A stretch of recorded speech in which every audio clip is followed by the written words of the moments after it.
interesting conversation coming out this morning from ESPN Esports as they did an interview with Kareem Horsley and Roger Saffold, co-owners of Rise Nation. And for those that are familiar with Rise on social media, you know that they have been hinting at a rebrand and their next steps as an organization. And like I said, for those that have been involved with Call of Duty, for those that have been in the scene for a few years, you've heard the name of Rise, you're familiar with players, marquee players that have played on this team, you're familiar with their success in terms of titles like in terms of titles like Black Ops 3, World War II. And this is a very interesting article that I think very much could change the way that we look at the CDL, because there hasn't been a whole lot of talks about this particular topic. Now, I kind of want to take a few quotes from this article that ESPN Esports did, and I want to kind of take out a few moments that really stuck out to me. First, this one comes in from Kareem Horsley. He says, "We do want to move on Call of Duty. As far as the CDO goes, we had talks with them dating back to last year and as recently as a few months. We're just getting our marbles in the right basket so we can take aim at securing a spot for that league specifically. We're not going to restrict ourselves to that, but that's our first target." Right? This isn't something new. Based on that talking point alone, we can see this has been something that they have been planning on for a while. This isn't just a random thought. This is something that has been developing, and Rise has also been having conversations with CDL as long as and as short as 1 year to a few months ago. And then another quote specifically from that particular moment was, "We're just getting our marbles in the right basket," right? That for me says they are looking for possible investment before they go forward, right? They want to have all their ducks in a row. They want to be prepared, and they want to make sure that everything is set up before they begin what is their interest in the CDL. This showcases for me absolute interest in pursuing future leagues, but the CDL first, which is interesting, right? Whenever you are an esports organization and you're looking at the next step, a majority of the time that involves and getting in franchising, which is what it was kind of indicated by a lot of these moments kind of throughout the article. But it showcases their main interest is the CDL first, right? Another quote, this one comes in from Roger Saffold, for those that are aware, obviously an NFL player, currently under the Tennessee Titans. Another quote from him is, "It was tough at the very beginning because Call of Duty is what we focused on for a very long time, and it just wasn't the right time to get into franchising. We feel like we have a plan and a structure to get back into that scene. We're still available, I would say. We just want to take it to that next level." Like I said, they decided to step out of Call of Duty ahead of Black Ops 4. By the way, despite being one of the best teams in the title previously. Like I said, COD fans, for those that have been around for a little while, you know the name of Rise. You know how great they were before they suddenly decided to leave the scene. A quote kind of from this particular moment, one thing that kind of stuck out to me, "We have a plan and a structure to get back into that scene," which, like I said earlier, this tells me they have been working on this for a while. This isn't just an idea. They have been taking action. And not only are Rise talking about getting into the Call of Duty League, they are also hosting a $50,000 Warzone tournament, to which Kareem Horsley on that said specifically, "We thought no better way than what birthed us as an org," Horsley said, "to get back into it with Call of Duty. It's a rebirth of what we once were, but it is a new us." They kind of spelled it out for me, right? They're interested. They made it very well known that not only are they interested, but they have been, and they are developing a plan and a structure to get back into Call of Duty. They also went on to say that Call of Duty is their first priority in this new era of Rise. Like I said, fans of Call of Duty know the name Rise very well, right? They have been involved in the Call of Duty scene since 2014. I happened to actually be at their first ever event as an organization, at their first real LAN event, which was the 2014 US Regional Finals, back ahead of Champs and Ghosts, when they had players like Wheats and Pac-Man, Fears, and Looney, right? And not only do fans remember Rise, but they also remember some of the iconic teams that this roster, or rather that this organization has had over the years, right? In Black Ops 3, Slacked, Octane, Classic, Looney, a roster that went on to win UMG South Carolina and was continually a contender throughout that season. and Infinite Warfare, right? This team, in terms of Looney, Aqua, Facento, and Fellow, went on to win the first event of the season in IW, right? CWL Vegas 2017. And World War II, most recently, Looney, TJ, Gunless, Methods, and Slasher at different moments won CWL Atlanta. They won CWL Seattle and CWL Anaheim. Their most successful team was in World War II, as they were one of the heavy favorites coming into what would be Rise Nation's final event, right? COD Champs 2018, where Rise would be, like I said, one of the main teams coming into that event, and they would have one of the craziest matches in Call of Duty history, in which they would get reverse swept by Luminosity and finish top 16. A contender heading into their final event, which we didn't know at the time, finish in a very unfortunate spot. So like I said, the last time that we've got to take a look at this Rise team, it was a very odd situation. It came as a shock for many people that not only Rise, but also Team Caliber, who were having probably their most success in Call of Duty history, it came in World War II, and just months later, they were gone, right? Just months later, the two teams that were arguably some of the favorites coming into Champs were no longer involved, and the reason for that we've heard kind of through time has been because of franchising. It's been because of the rumors that franchising around the times of Black Ops 4.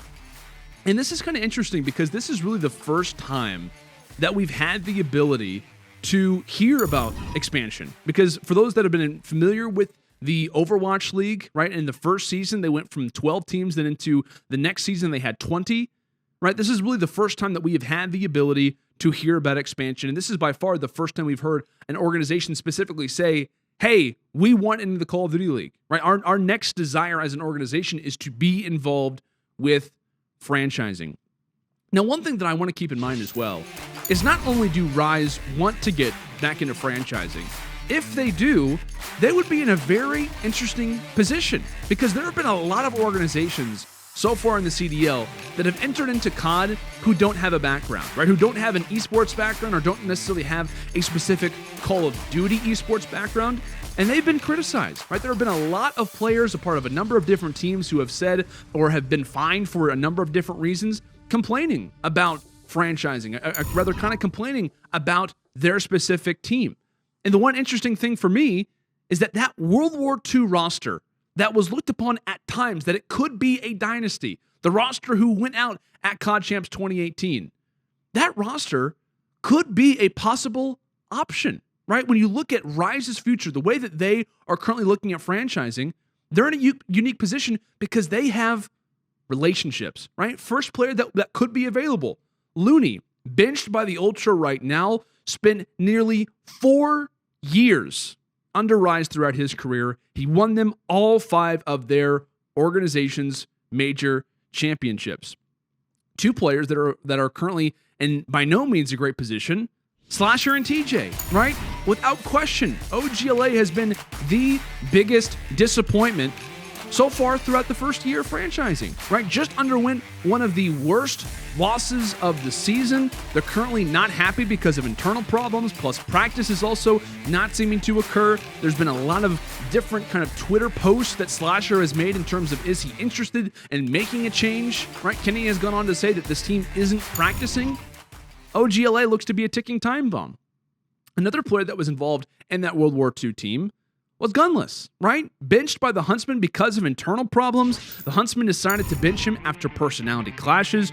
By far, one of the most talented players in the world, and it is very likely that we will not see him compete for the rest of the season. And it's not only that World War II team, by the way, that Rise may have options when it comes down to it, but they also have relationships with guys like Octane, right? Not by any means in a great position with the Seattle Surge. He has expressed his frustration all season long, as the Surge have been underwhelming, right? They have tried numerous roster moves when it comes down to their internal team, right? The biggest conversation, would Seattle make a change? Are they willing to look elsewhere? We talk about their OWL counterpart, not the greatest financial spot, and that may be happening with the Surge. And like I said, for what seems like financial reasons, they have not signed any new players. And another Seattle player that's involved with Rise Nation's history is Slack, right? Same situation. Now, another player that could also be brought up who was involved with those other 3 players on the same team back in Black Ops 3. Classic, right? Recently benched because of a very odd situation going on with the Ultra, and it does not seem as if he'll be playing most likely with that team for the remainder of the season. And like I said, back in Black Ops 3, played alongside Octane, Slacked, and Looney. And by the way, this doesn't just go on to players specifically. You can also look at coaches. Pac-Man, right? Current free agent, previously was the coach of the LA Optic. And by the way, he's worked for Rise Nation for years on the back end. He could absolutely be a part of that organization if they were to step into franchising, as he's not only worked for them, but he's also played under them. And there's been numerous videos, numerous articles about him talking on his relationship with the co-owners of Rise and how he feels that organization has functioned for the future. So if you are Rise and you're thinking about not only entering the league, you have a great relationship with a lot of players who currently aren't happy right now and very well may be available or made available once this season ends. And it may not be cheap. Right? A lot of the guys that we talked about, some of them aren't going to be cheap. But if players aren't happy after champs and continue to be in a position that they want out of, Rise, if they're one of those expansion teams, they're going to have a leg up. Right? They're going to have a leg up because they're going to have this pitch. Right? They're going to say, we have got an open roster for you. Right? You want to be a marquee player? You are a marquee player? Come join our team. We'll work with you. We'll give you what you want. Right? They have an open slate when it comes down to the salary cap. And honestly, they're in a better place than I believe than a lot of teams that are currently involved in the CDL because they have the ability to have a full reset, right? When it came down to the offseason ahead of franchising, things were crazy, right? Players were getting picked up left and right. There were current prices that were being thrown around for different players who currently aren't starting right now. It was chaos. And if you are Rise Nation, you have the ability to come in and possibly help yourself based on a lot of the chaos that took place at the start of the season. Also because you have relationships with a lot of players. And like I said, different teams that could be a part of what may be Rise's future team. Toronto may release some of their subs for financial reasons. Chicago, they're going to have to make a move for Gunless at some point. They're going to have to make him available if they haven't already. OGLA, they're going to have to make a decision at some point, right? If this slasher and dashy thing continues to not function properly, if they have a horrible placement at champs, something's going to have to happen. Or they're going to have to make a choice because if those two guys at some point refuse to play with each other, someone's going to have to make a decision, right? And one of those guys could be made available. And to go along with that, Seattle, right? Current financial decision with them clearly has not been great. The team by no means has been stellar, and it would not surprise me in any way if we do Seattle start to make some moves. They start to make some moves, maybe even facelift their roster ahead of next year. Not only do I expect to hear more about Rise's future interest in the CDL, but I expect that if they do move in next season, that they will have their fair share of options.